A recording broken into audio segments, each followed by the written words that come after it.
સત્યના શિખર ન્યૂઝ હું છું પાયલ બામણિયા તો જોઈએ આજના મહત્વના સમાચાર। ઉપલેટા પોલીસ દ્વારા આજથી અમલમાં આવતા 3 નવા કાયદાઓના માર્ગદર્શન માટે સેમિનાર યોજાયો। દેશભરમાં આજથી લાગુ થયેલ 3 નવા કાયદાઓ વિશે જાણીતા એડવોકેટ નરસિંહભાઈ મુંગલપુરા સહિતના માર્ગદર્શન આપ્યું હતું। નવા કાયદામાં પ્રામાણિક લોકોને વહેલો ન્યાય મળશે અને વહેલો ન્યાય મળશે। અગાઉના કાયદામાં મોબાઈલ રેકોર્ડિંગ કે વિડીયો રેકોર્ડિંગ પુરાવામાં માન્ય ન હતા રહેતા, જ્યારે નવા કાયદામાં પુરાવો કોર્ટ માન્ય રાખશે। અગાઉના કાયદામાં આરોપીની હાજરીમાં જ કેસ ચલાવવામાં આવતો, જ્યારે નવા કાયદામાં આરોપીઓની ગેરહાજરીમાં પણ કેસ ચલાવી અરજદારોને ન્યાય આપવામાં આવશે। નવા કાયદામાં અરજદારોને સમયસર અને ઝડપી ન્યાય મળશે તેવું એડવોકેટનું માનવું છે।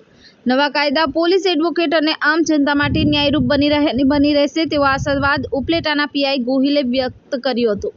આજના સેમિનારમાં ચેમ્બર ઓફ કોમર્સના હોદ્દેદારો, પત્રકાર સંઘના હોદ્દેદારો, વિવિધ સમાજના પ્રમુખો, સામાજિક આગેવાનો અને નગરજનો બહોળી સંખ્યામાં હાજર રહ્યા હતા। બ્યુરો ચીફ આસિફ ખોકર, સત્યના શિખર ન્યૂઝ, રમેશ સત્યની સાથે। હું નરસિંહભાઈ મુંગલપુરા, એડવોકેટ ઉપલેટા। આજરોજ ઉપલેટા પોલીસ સ્ટેશન મારફત ભારતીય